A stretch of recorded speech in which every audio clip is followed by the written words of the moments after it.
Physics मध्ये marks निघतात रे, पण व्यवस्थित टार्गेटिंग करता आलं पाहिजे. आज आपण बघणार आहोत फोटो इलेक्ट्रिक इफेक्टचे सगळे ग्राफ जे सीईटी ला येऊ शकतात आणि आलेले सुद्धा आहेत. जर तुम्हाला ग्राफ कळाले तर 1 मार्क तुमचा पक्का आहे, कारण दरवर्षी एक प्रश्न फिक्स आहे आणि एकदम सोपे प्रश्न येतात. एकदम सोपे, पण अंडरस्टँडिंग पाहिजे आणि तिथं कॅल्क्युलेशन पण नसतं आणि टाइम पण कमी लागतो, तर एकदम बोनस आहे सर. आणि आता आपण बघणार फोटो इलेक्ट्रिक इफेक्टचे ग्राफ. सगळ्यात पहिले फोटो इलेक्ट्रिक इफेक्टला समजून घ्या, व्हेरी इंपॉर्टंट, म्हणजे लॉजिक क्लिअर बसेल. तर फोटो इलेक्ट्रिकचा अर्थ काय होतो?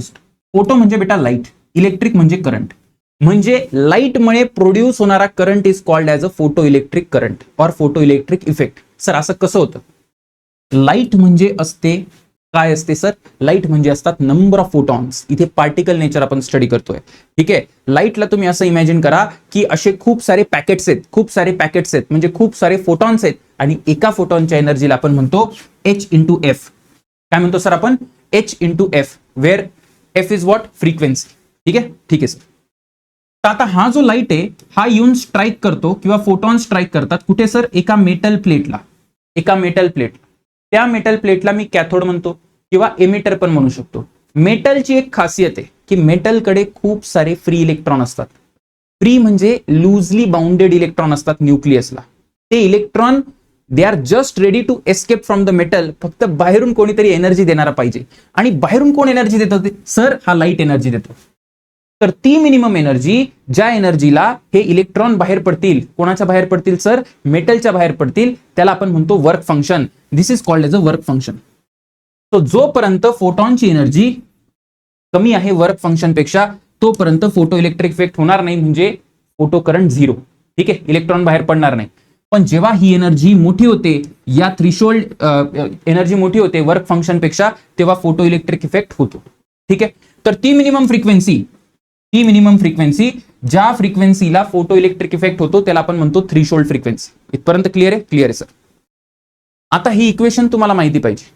आता एक लॉजिक नेहमी लक्षात ठेवायचं फोटो इलेक्ट्रिक इफेक्ट मध्ये. एक फोटॉन जी एनर्जी घेऊन येतो त्याला आपण म्हणतो HF. त्या एनर्जीला आपण म्हणतो HF. एक फोटॉन ची जी एनर्जी आहे ती फक्त आणि फक्त एका इलेक्ट्रॉन सोबत इंटरॅक्ट करणार आहे. एका फोटॉनला जर मी 100 रुपये दिले तर तो एका इलेक्ट्रॉनशीच इंटरॅक्ट करेल. 1000 रुपये दिले तरी एका इलेक्ट्रॉनशीच इंटरॅक्ट करेल. म्हणजे एक फोटॉन हा एका इलेक्ट्रॉनला बाहेर काढतो, बस. ठीक आहे. म्हणजे सर तुम्हाला म्हणायचंय की जर एका फोटॉनची एनर्जी h इंटू एफ आहे, बरोबर. आता काही एनर्जी जाईल वर्क फंक्शन, म्हणजे काही एनर्जी जाईल त्याला जस्ट बाहेर काढायला मेटलच्या, आणि उरलेली एनर्जी कशात जाईल? तर कायनेटिक एनर्जी मध्ये, बरोबर आहे ना.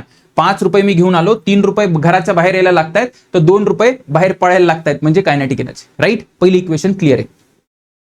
आता एक गोष्ट लक्षात ठेवायची. काय लक्षात ठेवायची सर? की जर मी एका फोटॉनची एनर्जी वाढवली, एका फोटॉनची एनर्जी कशी वाढवतो आपण? फ्रिक्वेन्सीने वाढवतो.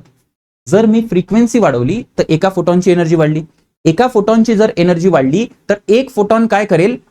10 इलेक्ट्रॉनला नाही बाहेर काढणार, कारण एक फोटॉन एकाच इलेक्ट्रॉनशी संबंध ठेवू शकतो. मग हा इलेक्ट्रॉन काय करेल? याची फ्रिक्वेन्सी वाढली किंवा एनर्जी वाढली तर कायनेटिक एनर्जी वाढते. म्हणजे आय कॅन से दॅट की कायनेटिक एनर्जी जी आहे ना ती डिपेंड करते फ्रिक्वेन्सीवर, ना की डिपेंड करत की किती फोटो इलेक्ट्रॉन, म्हणजे किती फोटॉन्स आहेत. जर मी आधी 1 फोटॉन आणला, नंतर 1000 फोटॉन आणले, तर 1000 फोटॉन आणले, दॅट डझंट मीन की त्या 1000 फोटॉनमुळे या एकाच्या कायनेटिक एनर्जीला काही फरक पडेल का? नंबर ऑफ फोटॉन्सने नाही फरक पडत कायनेटिक एनर्जीला, तर एका फोटॉनकडे किती एनर्जी असते त्यांनी कायनेटिक एनर्जीला फरक पडतो. जे लक्षात ठेवा बेटा की कायनेटिक एनर्जी जी आहे ना सर, ती नंबर ऑफ फोटॉन किंवा इंटेन्सिटीवर डिपेंड नाही करत. इंटेन्सिटी म्हणजे नंबर ऑफ फोटॉन्स, ठीक आहे ना, नंबर ऑफ फोटॉन्स. ठीक आहे सर. सर ही काय इक्वेशन लिहिली तुम्ही? ही काय इक्वेशन लिहिली? बघा, एनोडला असतं काय? एनोडला असतं पॉझिटिव्ह पोटेन्शियल, बरोबर आहे. पण मी काय करतो? एनोडला निगेटिव्ह पोटेन्शियल लावतो. निगेटिव्ह. का बरं असं केलं सर तुम्ही? असं यासाठी केलं की हे जे येणारे इलेक्ट्रॉन आहेत ना त्याला मला स्टॉप करायचंय. हे जे निगेटिव्ह लावलं हे याला रिपेल करेल ना. अरे फोटॉनला रिपेल करेल की नाही? इलेक्ट्रॉनला रिपेल करेल की नाही? हे निगेटिव्ह चार्ज या इलेक्ट्रॉनला रिपेल करेल. Yes sir. तर बॅटरीचं ते पोटेन्शियल, ज्या पोटेन्शियलला इथली कायनेटिक एनर्जी संपून जाते, इलेक्ट्रॉनची कायनेटिक एनर्जी संपून जाते किंवा खर्च होते, ठीक आहे, आणि ते इलेक्ट्रॉन इथे पोहोचू शकत नाही, म्हणजे फोटो करंट झिरो होतो. त्याला आपण काय म्हणतो, त्याला आपण म्हणतो स्टॉपिंग पोटेन्शियल. Stopping potential. आणि ही इक्वेशन लक्षात ठेवायची की kinetic energy is equal to e into V naught. E into V naught. Actually हे work done by the battery आहे आणि ही कायनेटिक एनर्जी आहे. सो बॅटरीचं वर्क डन या कायनेटिक एनर्जीला खाऊंटात. ठीक आहे. आता एक गोष्ट लक्षात ठेवा, हे स्टॉपिंग पोटेन्शियल कशावर डिपेंड करतं, कायनेटिक एनर्जीवर. जेवढा फास्ट इलेक्ट्रॉन येईल तेवढं जास्त मला पोटेन्शियल लावावं लागेल निगेटिव्ह त्याला स्टॉप करायला. आणि ही कायनेटिक एनर्जी कशावर डिपेंड करते, फ्रिक्वेन्सीवर. आणि जास्त कायनेटिक एनर्जीचा अर्थ काय, तर जास्त फ्रिक्वेन्सीचा फोटॉन. बरोबर. म्हणजे I can say that kinetic energy or stopping potential depends only and only on frequency and not on intensity. Clear आहे. आता दुसरी गोष्ट, सर फोटो करंट कशावर डिपेंड करतो. तर फोटो करंटचा अर्थ काय होतो, फोटो करंट म्हणजे नंबर ऑफ इलेक्ट्रॉन, किती इलेक्ट्रॉन बाहेर पडले त्याला आपण फोटो करंट समजू शकतो समजायला. आता ऐका, मला सांगा, जर मी फ्रिक्वेन्सी वाढवली तर एका फोटॉनचा पगार वाढेल. बरोबर ना, एका फोटॉनची एनर्जी वाढली. पण एका फोटॉनची जर एनर्जी वाढली तर तो फोटॉन 10 इलेक्ट्रॉनला बाहेर काढणार आहे का, नाही ना, तो तर एकालाच बाहेर काढेल. आणि जे काही त्याचा पगार वाढ झाली तो इथे कायनेटिक मध्ये ट्रान्सफर करून टाकेल. बरोबर. याचा अर्थ क्लिअर कट एवढं समजून घे बेटा, काय सर, की जर नंबर ऑफ इलेक्ट्रॉन वाढवले, म्हणजे नंबर ऑफ इलेक्ट्रॉन कशावर डिपेंड करत नाही, तर फ्रिक्वेन्सीवर डिपेंड करत नाही, एका फोटॉनच्या एनर्जीवर डिपेंड करत नाही. मग सर नंबर ऑफ इलेक्ट्रॉन कसे वाढवायचे, जास्त फोटॉन आणून. जर सुरुवातीला मी 1 फोटॉन आणला, आता मी जर 1000 फोटॉन आणले तर 1000 फोटॉन 1000 इलेक्ट्रॉन सोबत इंटरॅक्ट करतील आणि 1000 इलेक्ट्रॉनला बाहेर काढतील, म्हणजे नंबर ऑफ इलेक्ट्रॉन वाढले. So always remember, photo current कशावर डिपेंड करत नाही, फ्रिक्वेन्सीवर डिपेंड करत नाही. मग कशावर डिपेंड करतो सर, हा फक्त आणि फक्त इंटेन्सिटीवर डिपेंड करतो. ठीक आहे. हे डायरेक्ट एमसीक्यू पॉइंटर्स आहेत. हे कशावर डिपेंड करतं सर, इंटेन्सिटीवर डिपेंड करतं. हे लक्षात ठेवा, है ना, हे लक्षात ठेवा. आणि हे कशावर डिपेंड करतं सर, ह्या दोन्ही क्वांटिटीज कशावर डिपेंड करतात, तर this only depends on the frequency. ठीक आहे. चला आता ग्राफ बघू आपण. सगळ्यात पहिला ग्राफ, ही स्टोरी जर लक्षात आली असेल तर ग्राफ एकदम सोपा आहे. बघा, 1 बाय 1 बघा. सगळ्यात पहिले सर फोटो करंटचा ग्राफ बघतोय आपण. फोटो करंट, ठीक आहे ना, फोटो करंट. ठीक आहे. वाय एक्सिस वर फोटो करंट आहे आणि एक्स एक्सिस वर काय सर, हे आहे पोटेन्शियल, एनोडचं पोटेन्शियल आहे ना, दिस इज एनोड पोटेन्शियल. ठीक आहे ना, ओके सर.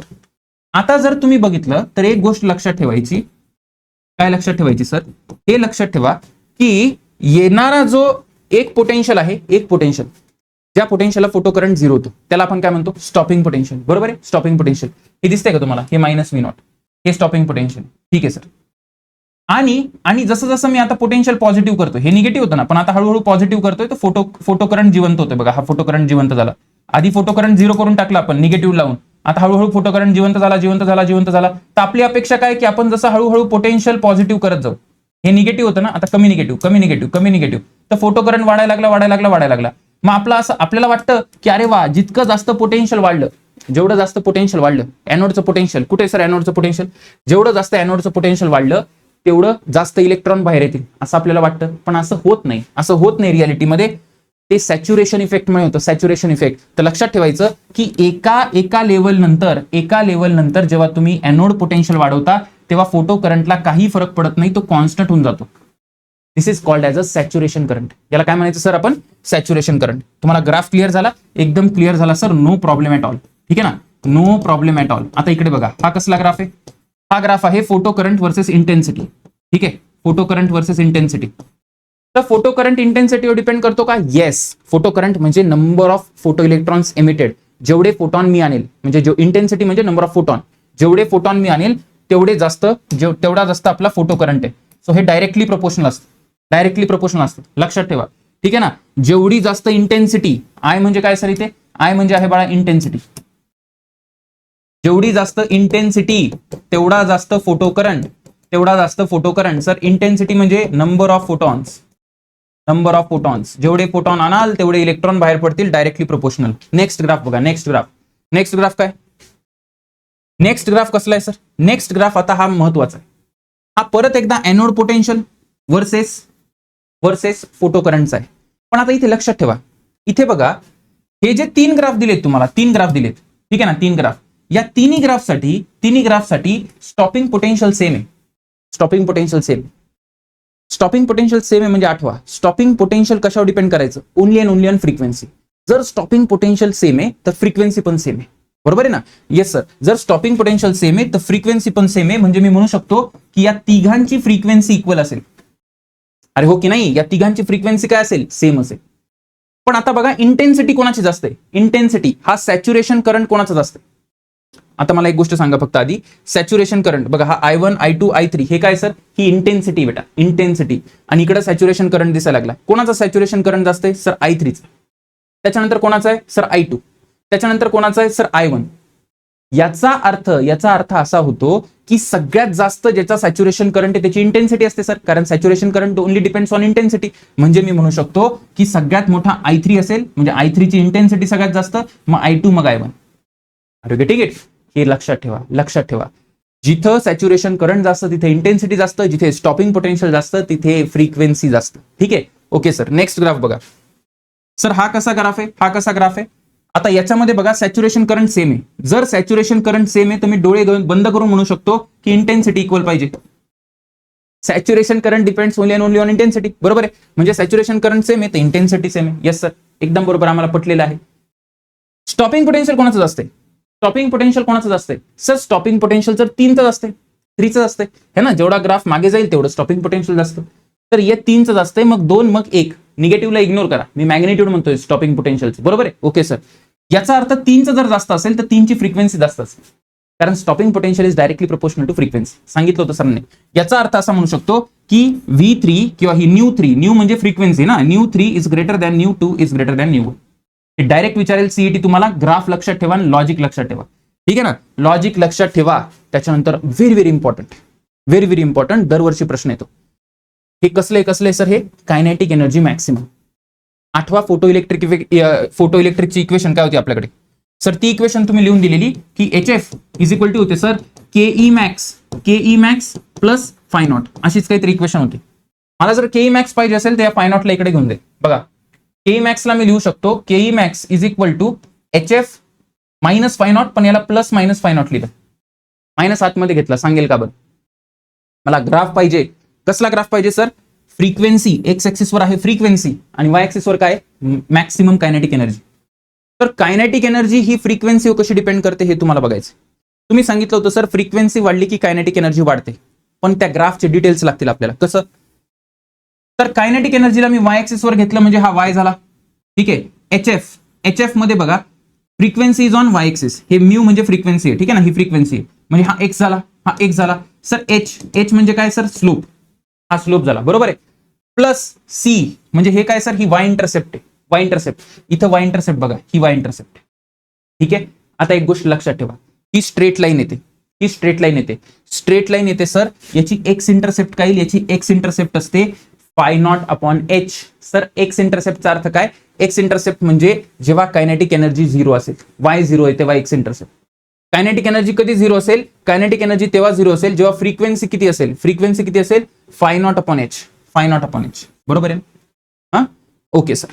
त्याच्यानंतर हे बघा, हे ग्राफ एक्सटेंड केलाय मी, असा डॉट ठेवलाय. असं का बरं सर, असं का बरं, कारण जर मला वाय इंटरसेप्ट बघायची असेल, वाय इंटरसेप्ट म्हणजे जेव्हा एक्स 0, सर जर एक्स 0 घेतला म्हणजे जर तुम्ही हे 0 टाकलं, फ्रिक्वेन्सीला 0 टाकलं तर ही टर्म 0 होऊन जाईल, म्हणजे कायनेटिक एनर्जी किती आली, मायनस फाय नॉट.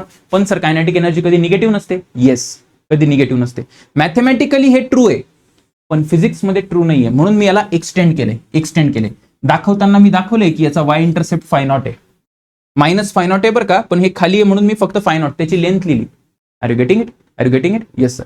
आता इथे काय काय प्रश्न विचारू शकतात तुम्हाला. सगळ्यात पहिले लक्षात ठेवा की हा जो स्लोप आहे tan theta, kinetic energy versus frequency ग्राफचा जो स्लोप आहे that is always constant and that is equal to Planck constant. Direct प्रश्न आहे, 1 मार्क झाला. म्हणजे सर असं पण म्हणू शकते सीईटी की जर मला इकडे लिथियम घेतला, सोडियम घेतला, पोटॅशियम घेतला, काही घेतला तर या सगळ्या लाईन पॅरलल असतील. का, कारण slope does not depend on the metal, it is always constant. Okay sir, हा पहिला प्रश्न आहे. त्याच्यानंतर बघा, कोणाचा एक्स इंटरसेप्ट जास्त आहे, ज्याचं वर्क फंक्शन जास्त आहे. बघा, हा x intercept is nothing but five naught upon H, ठीक आहे ना. सो जर एक हे मेटल आहे आणि हे दुसरा मेटल आहे तर तुम्हाला असा जर ग्राफ दिला कोणाचं वर्क फंक्शन जास्त आहे, ज्याचा एक्स इंटरसेप्ट जास्त आहे त्याचं वर्क फंक्शन जास्त आहे. कुणाचा स्लोप जास्त आहे, दोघांचा स्लोप सेम आहे. बघा हा क्वेश्चन बघा कायनेटिक एनर्जी वर्सेस फ्रिक्वेन्सीचा ग्राफ दिलाय. तुम्ही मला सांगा की काय सांगा सर, की सांगा कुणाचं वर्क फंक्शन जास्त आहे. मी डोळे बंद करून म्हणेल, काय म्हणेल सर, की कुणाचं सगळ्यात जास्त आहे, एक्स इंटरसेप्ट बघा कोणाचं जास्त आहे, एक्स ची लेंथ 3 ची जास्त आहे, म्हणजे 3 is greater than 2 is greater than 1. सीईटीने विचारलं की कुठून इलेक्ट्रॉन काढायला सोपं पडतं, तर ज्याचं वर्क फंक्शन कमी असतं तिथून इलेक्ट्रॉन काढायला सोपं पडतं.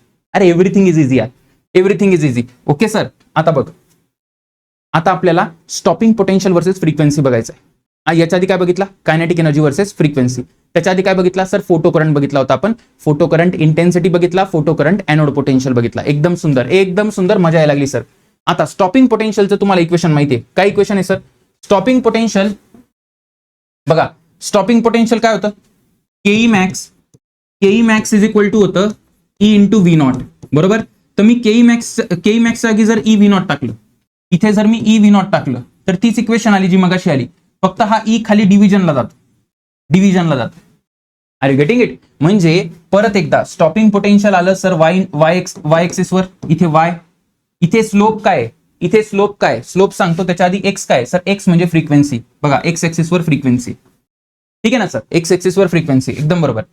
त्याच्यानंतर हे काय सर, हे वाय इंटरसेप्ट आहे बेटा, वाय इंटरसेप्ट हा सी आहे, सी दिसतोय का तिथे वाय इंटरसेप्ट सर, हा दिसला सर.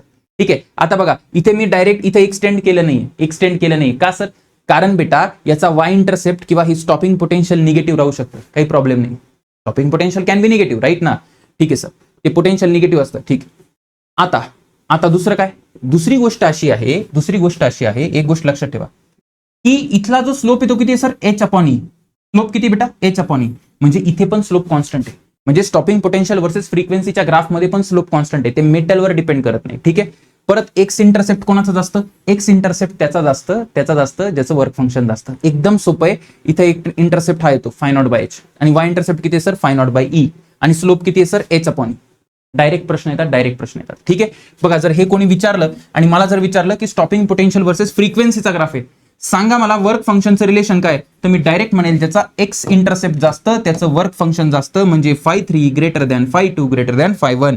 Very easy sir. आता पुढचे ग्राफ काय ग्राफ आहे सर, काय ग्राफ आहे, कायनेटिक एनर्जी आणि स्टॉपिंग पोटेन्शियल. सांगा मला इथे काय, कायनेटिक एनर्जी, इथे काय सर, इंटेन्सिटी, आय म्हणजे इंटेन्सिटी, खाली ई लिहिला तर फोटो करंट म्हणतो आपण त्याला. ठीक आहे सर, कायनेटिक एनर्जी आणि इंटेन्सिटीचं काय रिलेशन आहे, तर सर कायनेटिक एनर्जी तर इंटेन्सिटीवर डिपेंडच करत नाही, कायनेटिक एनर्जी फक्त फ्रिक्वेन्सीवर डिपेंड करते. एकदम बरोबर. म्हणजे इंटेन्सिटी किती पण वाढवली तरी कायनेटिक एनर्जी कॉन्स्टंट राहते. फोटॉन किती पण आणा फरक पडत नाही, फरक त्यांनी पडतो एका फोटॉनला किती एनर्जी दिली. वासर मजा आली. परत स्टॉपिंग पोटेन्शियल आणि इंटेन्सिटी सर, कायनेटिक एनर्जी आणि स्टॉपिंग पोटेन्शियल डायरेक्टली प्रोपोर्शनल असतं. म्हणजे जर याला जर इंटेन्सिटीचा संबंध ठेवायचा नाहीये तर स्टॉपिंग पोटेन्शियल पण इंटेन्सिटीशी संबंध ठेवत नाही, म्हणजे डायरेक्ट अशी स्ट्रेट लाईन येते. म्हणजे इंटेन्सिटी किती वाढवली तरी स्टॉपिंग पोटेन्शियल काय राहील, फिक्स राहील. ठीक आहे, त्याच्यानंतर सरांकडनं काही बोनस ग्राफ्स काय सर, कधी ते तुम्हाला विचारतील 1 अपॉन वेवलेंथ आणि कायनेटिक एनर्जीचा ग्राफ सांग. तर जास्त अवघड नाहीये, नीट लक्ष द्या. इक्वेशन, फोटॉनची energy is equal to phi naught plus kinetic energy. फोटॉनच्या एनर्जीला लिहू शकतो hc अपॉन लेमडा, बरोबर आहे. मग आता काय करा, कायनेटिक एनर्जीला काय लिहू शकतो, कायनेटिक एनर्जीला सर लिहू शकतो hc upon lambda minus phi not.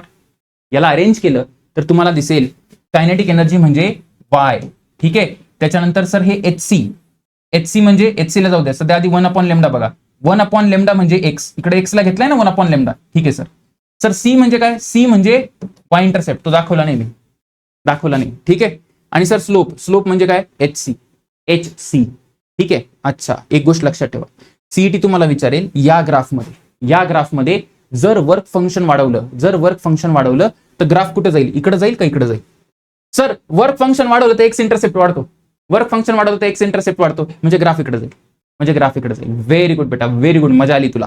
हे ग्राफ लक्षात ठेव, बोनस ग्राफ आहे सरांकडनं. ठीक आहे सर, असंच मग स्टॉपिंग पोटेन्शियल आणि 1 अपॉन वेवलेंथचा पण ग्राफ येऊ शकतो. हा येऊ शकतो बेटा, ठीक आहे ना. तर बघा स्टॉपिंग तेच लॉजिक लावलंय आणि हा ग्राफ काढलाय. हे तुम्ही बघून घ्या. काहीच केलं नाही सरांनी फक्त कायनेटिक एनर्जी जागी ई व्ही नॉट टाकले. इथे पण तेच आहे की जेवढा जास्त वर्क फंक्शन तेवढं जास्त एक्स इंटरसेप्ट आणि स्लोप तर कॉन्स्टंट आहे सर आणि स्ट्रेट लाईन आहे. ठीक आहे सर. एक शेवटचा बोनस माझ्या लेकरांसाठी काय सर तर बेटा स्टॉपिंग पोटेन्शियल वर्सेस स्पीड. आतापर्यंत आपण काय बघितलं? स्टॉपिंग पोटेन्शियल वर्सेस फ्रिक्वेन्सी बघितलं, स्टॉपिंग पोटेन्शियल वर्सेस 1/वेव्ह लेंथ बघितलं, स्टॉपिंग पोटेन्शियल वर्सेस इंटेन्सिटी बघितलं. आता स्टॉपिंग पोटेन्शियल वर्सेस स्पीड. तर स्टॉपिंग पोटेन्शियलला आपण कायनेटिक एनर्जी लिहितो होतो हाफ mv², बरोबर आहे. आता बघा, आता नीट लक्ष द्या. जर मी व्ही नॉटला वाय ऍक्सिस वर घेतलं, जर हा वाय आणि स्पीड म्हणजे जर एक्स आहे, व्ही म्हणजे काय इथं स्पीड म्हणजे जर एक्स आहे म्हणजे हा झाला x², म्हणजे x² is directly proportional to Y. म्हणजे असा व्हर्टिकल पॅराबोला येईल. येस सर, म्हणजे असा ग्राफ तुम्हाला दिसू शकतो. Are you getting it? Yes sir, I am getting it. आता तुझं काम संपलेलं नाहीये, ग्राफ तर डिस्कस केले. आता प्रश्न बघ. मी बाजूला सरकतोय. बघा. क्वेश्चन नंबर 1, 2 बघितला सर. नेक्स्ट क्वेश्चन नंबर 3, 4 बघितला. Yes sir. Next question number 5, 6 बघितला. Yes sir. Next question number 7, 8 बघितला. Yes sir. आता हे प्रश्न तुम्ही सोडवायचे. कमेंटमध्ये मी कमेंट करेल, तिथे पिन्ड कमेंटमध्ये तुम्हाला आन्सर दिसेल. याची आन्सर किती दिसेल? 8 प्रश्नांची. ते पॉज करा आणि सोडवा. ते 8 क्वेश्चन सॉल्व्ह करा आणि कमेंट करून सांगा मला की तुमचा स्कोर किती आला रे. स्कोर किती आला 8 पैकी? 4 आला, 5 आला, 6 आला, 7 आला का 8 आला? All the best.